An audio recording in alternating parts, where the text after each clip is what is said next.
ଝାରସୁଗୁଡ଼ା ନୂତନ ଜାତୀୟ ଶିକ୍ଷାନୀତି 2020 ସଫଳ ରୂପାୟନ ତଥା ଶିକ୍ଷାବର୍ଷ 2024 ଶୁଭାରମ୍ଭ ଅବସରରେ ଝାରସୁଗୁଡ଼ା ଶିକ୍ଷାର ସ୍ୱତନ୍ତ୍ର ଶିକ୍ଷା ଅଭିଯାନ ଆରମ୍ଭ ହୋଇଛି। ଗୋଷ୍ଠୀ ଶିକ୍ଷା କାର୍ଯ୍ୟାଳୟ ଏବଂ ସମଗ୍ର ଶିକ୍ଷା ଝାରସୁଗୁଡ଼ାର ମିଳିତ ଆନୁକୂଲ୍ୟରେ ଆଜି ପୁରୁଣା ବସ୍ତିସ୍ଥିତ ପିଏମ୍ ଶ୍ରୀ ସରକାରୀ ଉଚ୍ଚ ବିଦ୍ୟାଳୟ ପରିସରରେ ଜିଲ୍ଲାସ୍ତରୀୟ ପ୍ରବେଶ ଉତ୍ସବ ଓ ଖଡ଼ିଛୁଆଁ କାର୍ଯ୍ୟକ୍ରମ 2024 ଅନୁଷ୍ଠିତ ହୋଇଯାଇଛି।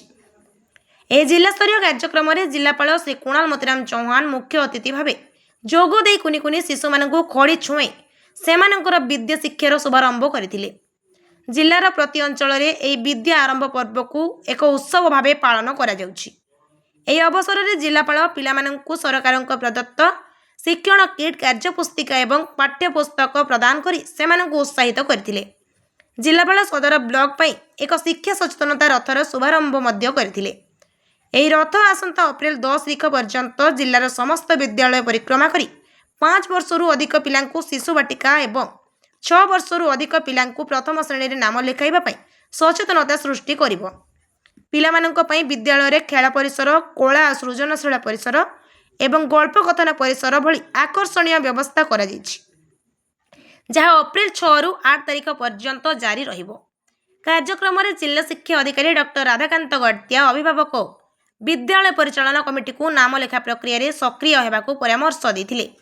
ଅନ୍ୟମାନଙ୍କ ମଧ୍ୟରେ ଅତିରିକ୍ତ ଜିଲ୍ଲା ଶିକ୍ଷା ଅଧିକାରୀ ଶ୍ରୀ ରବୀନ୍ଦ୍ର ମାଝୀ, ଗୋଷ୍ଠୀ ଶିକ୍ଷା ଅଧିକାରୀ ଅନିଲ କୁମାର ପଟେଲ, ଏବିଇଓ ରବୀନ୍ଦ୍ର କୁମାର ସାହୁ, ପୂର୍ବତନ ବିଜ୍ଞାନ ନିରୀକ୍ଷକ ଶ୍ରୀ ସଦାନନ୍ଦ ଦାସ ଏବଂ ପୂର୍ବତନ ଛାତ୍ର ଶ୍ରୀ ଅଶୋକ ମହାପାତ୍ର ଯୋଗ ଦେଇଥିଲେ।